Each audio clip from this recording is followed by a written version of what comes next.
So I am Debabrat Moharana. I am from Malkangiri. I have completed my matriculation and +2 from my hometown Malkangiri. Electronics and communication engineer. I have 6 years of experience in working under a central public sector undertaking in the Airports Authority of India.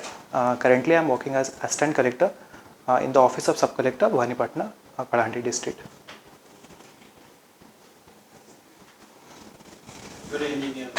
Yes, sir. Why you left PSU? Actually I was there already 6 years. So what I have seen working for the Airports Authority of India, it is towards a like service sector, and we are the maintenance engineer. And at times this maintenance work is bit monotonous because we are not into any kind of research or development, just procuring, installing and maintaining the stuffs. And in airport especially, and we are not in a like generalized way, whatever service we are giving to the upper and the middle class only. So there is no scope of like doing something or working for the public at large. So that is the main reason. And when I have like in the later course of my service, I have with some of my friends who are in this service. So after in due course of time, when I have interacted with some of my friends who are in this service, I find it they are having some opportunity to work for the betterment of the society. So that's why I got this. When you have joined OAS? So actually joined for training in February this year, sir. But as a assistant collector in June 21st. Have you ever appeared in UPSC? Once, sir. Once. Sir. When? Actually in 2015, sir. Forget everything and prepare for UPSC. Sir. You are UPSC material. I'm telling you. Sir. Forget everything. Sir. You forget what you are doing now. Go back and prepare for civil service. Sir. Leave your job even if you are. Sir. मैं 15 जन को select करे चे वर्ष IAS पे मैंने पे one of the candidate. No, see you are a UPSC material. I'm telling you. Sir. You are UPSC material. Sir. You are already into administration, Sir. right? And you are relatively new entrant. Sir. So what are the challenges you are facing? So, first thing is like the schemes or the provisions we have for the betterment of the people. People are not aware of this one because of as I am working in a tribal dominated district in Kalahandi of KBK.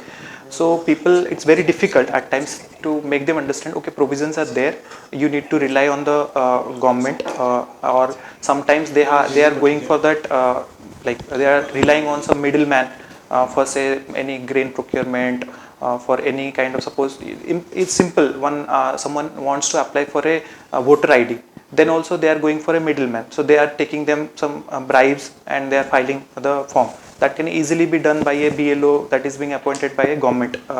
So that's the first and foremost problem. And second thing is there are some hurdles because. So the first problem relates to the mindset. Yes, sir.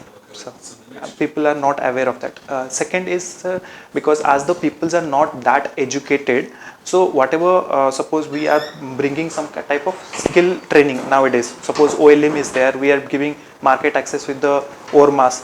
So but a literate person has given the skill set, and if someone don't have that basic education and we are just imparting just the skill set, so there is a difference between the attitude after that you possess so as to grow that particular enterprise, because here the limitation is up to the point government is dragging, and beyond that there is no scope of their improvisation. So that can also be a problem. What are the areas you think you can make a difference? So first and foremost, sir, with the starting with the education, and government is really trying to do so by modernizing the infrastructures, by using the 5T transformations, by providing hostel school facilities with Odisha model schools that OAV are there, others Vidyalayas, and lot of others. Apart from that, skill training. So earlier we have taken the initiative, but we have missed the last mile resort. So where we have only given the skill trainings, we have not offered the employment by linking them or providing any kind of jobs.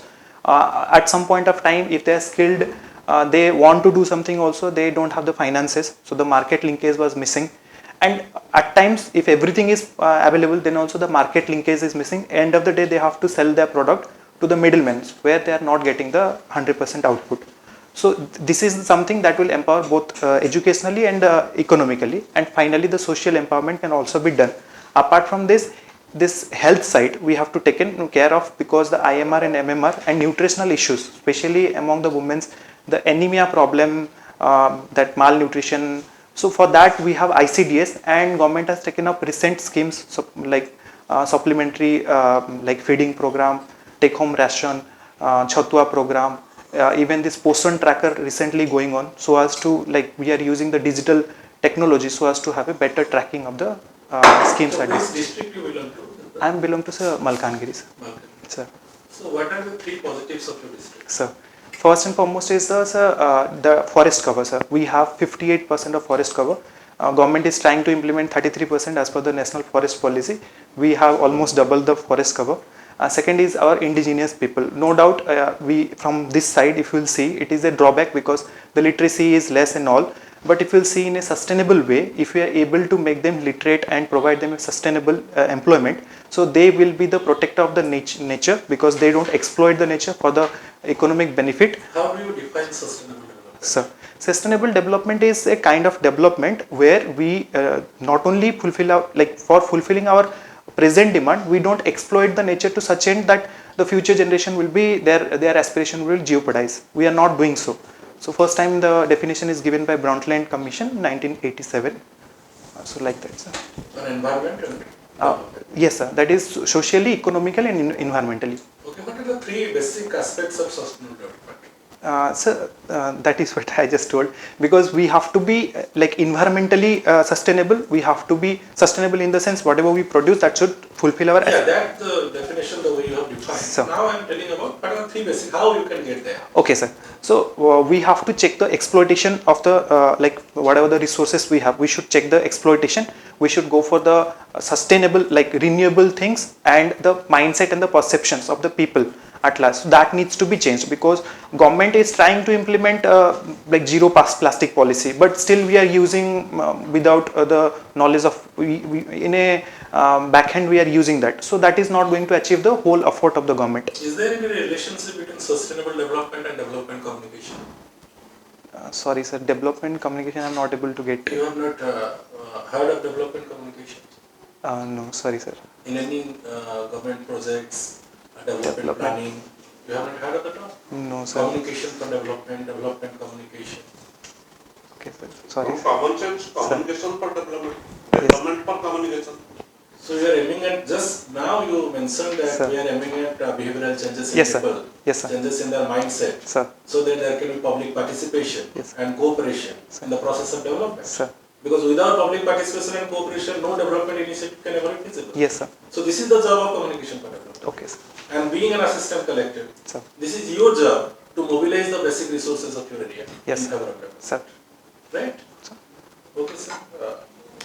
Yeah, Debabrat, I have one question for you. You are already in like Air India, assistant manager. Last year, Government of India privatized Air India. What are the the lacuna in Air India? Why government go for privatization? Sir. First we'll start to Air India was the national carrier, and it was having the largest fleet at its operating in the national level. But the problem started during the 90s, when the government has jumped into procuring two different carriers of a different two manufacturer. So there is two big manufacturer. One is Airbus, another is Boeing. In general, every airline used to keep only one side of the carrier, because this is not just the brand, this is about whole different mechanism. So for that they have to hire the ground staff, their maintenance engineer, everything that leads, even the pilots. So pilots will be certified to fly a Airbus, cannot fly a Boeing. So for that they need such a staff, so segregated staff for both the flight. Suppose in a like for a airport there are only two flights, one is Boeing, one is suppose Airbus. So they have to like keep both set of staffs. So that is a cost consuming affair. There it started the main problem, because the whole this hospitality and aviation industry runs with the efficient management of the cost. Second is as a government carrier, so it has lot of dues from the government agencies, even the ministries has not cleared its dues, and when government wants to break and deal with any foreign country, they will drag the Air India into that affair without knowing the sustainability or the viability of the industry. So there it started the losses, and finally government has tried 2 times with giving some like funding so as to revive the industry, but the debt was that much, so it was not that viable for government to sustain this particular public sector. So finally the Tata group has shown interest to take back their own, because initially it started from the Tata group only. You have passed your engineering in 2013. How old are you now? So 29, sir. 20. So you have been preparing like for civil service since? Sir, actually I have prepared for engineering services, and then into this public sector through GATE examination in 2015. Then around 2019 I started. GATE, what was your score? It's 103, sir. Rank, Sir, all India rank, sir. Have you completed engineering services? I have appeared interview, sir. Okay. Sir. So your optional subjects, sir? Geography and home science, sir. Why home science? Do you have any special predilection for that, or it's simple, or you can fetch good marks? So 2 reasons, sir. One is on the that side, because when I started researching about this examination, I was already in this service, so I have realized I have less time to cover. So this subject I have found the syllabus is less, and I have got the information from the previous year students. It is a good mark fetching subject. The problem was by that time is the materials for this subject was not readily available.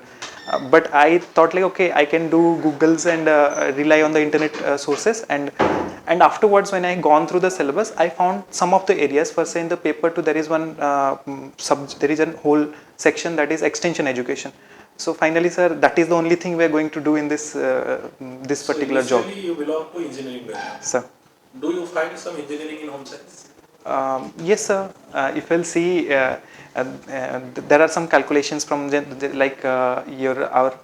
we calculate from the energy requirement, that is BMR, our total energy requirement. So where we have some. Are you aware of a concept called image engineering? Image engineering? No, sir. Sorry. You are not aware of Sir. that. Try to do some googling. Yes, I will, sir. Correct, sir. Sir. You are from Malkanagiri, no? Sir. Now, do you know concept of aspirational district? Yes, sir. What is that? So it is a concept started by Niti Aayog, so as to bring those districts who are economically and socially lagging behind the development of the national level. So there were initially 112, now there are 117 districts, and in Odisha there are 10 districts, apart from 8 KBK district, Dhenkanal and Gajapati are there. So government is trying to focus on the now the regional, or the suppose Malkangiri is a district. So what are the positives of Malkangiri? First, say we have ragi, mandia cultivation. So now there is government is also running this millet mission. So government wants to integrate all those schemes under this particular heading, so as to bring those area into the mainstreaming, sir. You mentioned about Broadland Commission. Sir. Do you know McBride Commission? No, sir. Okay, it's very important. McBride, sir. Yes, try to Sir. do some research. Sir. Yes, sir. And they are also related. Sir. You are in Kalahandi. Kalahandi, sir. Kalahandi, now suppose if you want to make a, Kalahandi comes under aspirational district. Yes, sir. So what is the planning of? Kalahandi, sir. Sir. So nowadays, our district administration is trying to implement the coffee cultivation. That is because the climate that suits the coffee cultivation. So and the tribal coffee is already popularized from the Koraput we have seen, the Arco Valley area. Even it is selling at very high price in the Amazon itself. Then second is there is the hill broom, the hilly area that tribals used to cultivate. And then second is one more is a lemon grass. So lemon grass it's very sustainable in agriculture, and there is no need of some special irrigation facility. That the Cuttack, one PVTG tribe, they practice this lemon grass cultivation, and government is trying to provide market access by our ORMAs and providing them some funds. And Mission Shakti is also there for that broom. I told as a hill broom, for that government is trying, sir. What is the literacy level of Kalahandi? It is a 48%, sir. So. What are all the government schemes to improve the education level of the district? Yes, sir. So there are for the tribal education development, because we are giving pre-matriculation and post-matriculation, Anvesa, Akanksha schemes are there. hostel schools and like KGBV, Kasturba Gandhi Balika Vidyalaya, Odisha Adarsa Vidyalaya scheme is there, and Eklavya Model School. So those are some of the initiatives government is taking, sir. And 5T transformation in general for the whole What is the infrastructure. target of achieving maybe 70% literacy level? So exact targets. Vision plan is there? So exact target I am not sure, sir. I think how you have done your written test? Good, sir. Last year, like, Better. sir. I think the Your condition. preparation is satisfactory. Sir. You have already been energized. Sir. I think you will click this time. Sir, thank you. OS is not an issue. Sir. Try to prepare for UPSC series.